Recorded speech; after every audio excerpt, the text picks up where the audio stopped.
आप देख रहे हैं अनहोनी। अनहोनी में आज की कहानी हमारे साथ शेयर की है शंभू जी ने।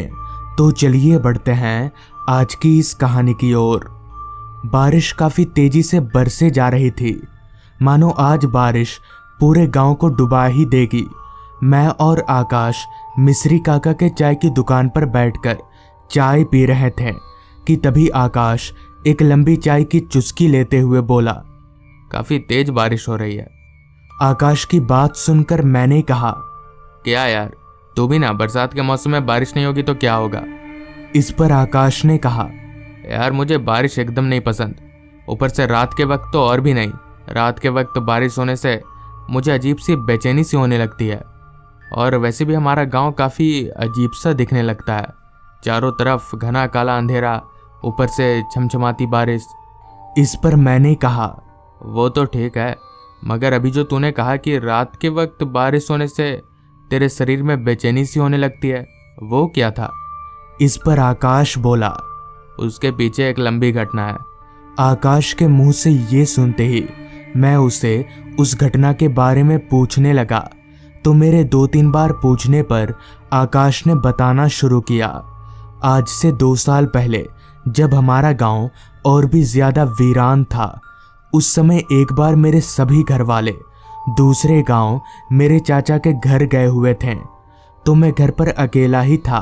दिन भर तो सब कुछ ठीक था, मगर अंधेरा होते ही इसी तरह से तेज झमझमाती बारिश शुरू हो गई, वो भी गरजते बादलों के साथ।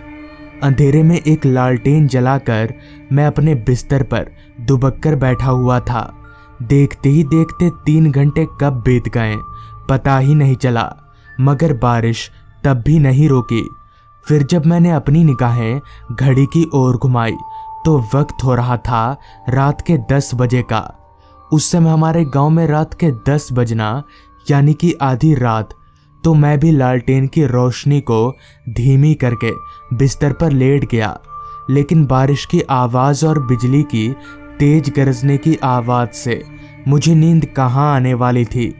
लेकिन फिर भी मैं सोने की काफ़ी मशक्क़त करने लगा।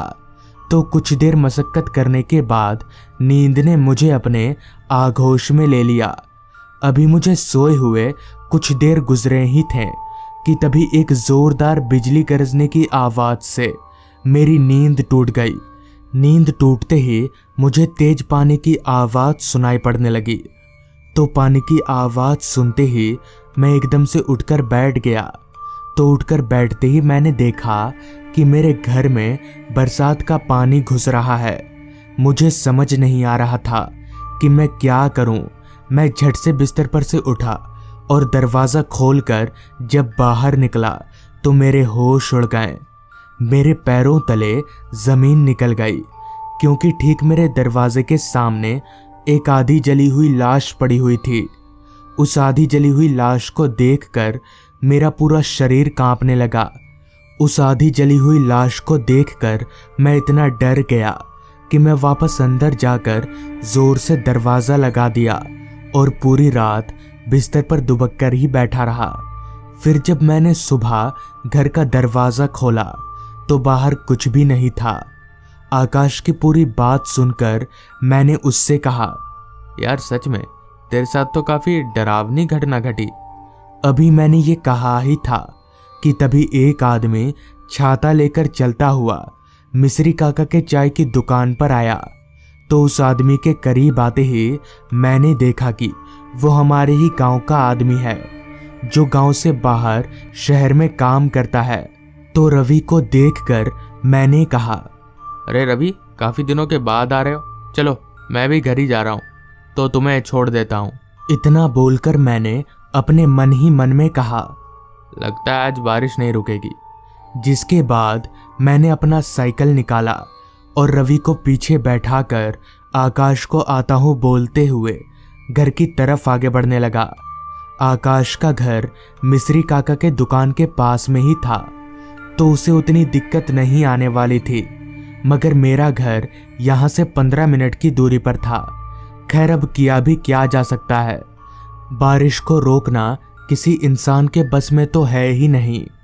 मैं भींगता हुआ आगे बढ़े जा रहा था। पीछे बैठे रवि का भी छाता तेज चल रही हवाओं के कारण बारिश से बचाने में नाकाम साबित हो रहा था। अभी हम आगे बढ़ ही रहे थे कि तभी रास्ते पर काफी कीचड़ होने के कारण मेरा बैलेंस बिगड़ा और हम दोनों कीचड़ में जा गिरे, जिससे हम दोनों के कपड़े एकदम से खराब हो गए। साथ ही साथ हम हल्की फुल्की चोटें भी आई। खैर, हम उठे और हल्का फुल्का अपने शरीर को झाड़ते हुए वापस से आगे बढ़ने लगे। अब रात काफी हो चुकी थी, जिस कारण आसपास का माहौल वीरान सा हो गया था। साथ ही साथ पूरे रास्ते पर अंधेरा इतना छाया हुआ था कि मुझे साइकिल चलाने में काफी परेशानियों का सामना करना पड़ रहा था। घना काला अंधेरा, ऊपर से झमझमाती बारिश की आवाजें एक ऐसा माहौल बना रही थी जिसे लफ्जों में बयां नहीं किया जा सकता। खैर, अभी मैं साइकिल चला ही रहा था कि तभी हमें पीछे से एक अजीब तरह की आवाज आने लगी, मानो कोई कीचड़ में तेज तेज हमारे साथ चल रहा हो। उस आवाज को सुनकर मैंने साइकिल रोका कि इतनी रात गए इस वीरान रास्ते पर कौन है, ये देखने के लिए मैं और रवि हम दोनों जैसे ही पीछे मुड़े तो हमारे होश उड़ गए और इतनी तेज बारिश में भी हमारा पूरा शरीर अंदर से सूखने लगा, क्योंकि ठीक हमारे पीछे से एक औरत चलते हुए हमारी तरफ आ रही थी, जिसका पूरा चेहरा जला हुआ था और उसकी आंखें पूरी सफेद चमक रही थी। ये देखकर मैं समझ गया कि वो कोई औरत नहीं बल्कि चुड़ैल है, जो हमें मारने के लिए हमारी ओर आ रही है। इससे पहले कि वो चुड़ैल कुछ कर पाए, मैं साइकिल को काफी तेजी से भगाने लगा। रवि का भी मुंह डर के कारण पूरी तरह से सूख चुका था। खैर, काफी तेज साइकिल चलाने के बाद हम सीधा घर जाकर ही रुके, तो इस तरह से उस रात हमारी जान बच गई। मगर इस घटना के बाद से मैं भी आकाश की तरह रात के वक्त हो रही बारिश से काफी डरने लगा और अब मैं जल्दी रात के वक्त बाहर नहीं निकलता हूँ। तो दोस्तों, ये थी आज की कहानी। अगर आपको ये कहानी पसंद आई हो तो चैनल को ज़रूर सब्सक्राइब कर लें। तो मैं आपका दोस्त आर्यन जल्द ही मिलूँगा आपसे ऐसी ही एक कहानी के साथ।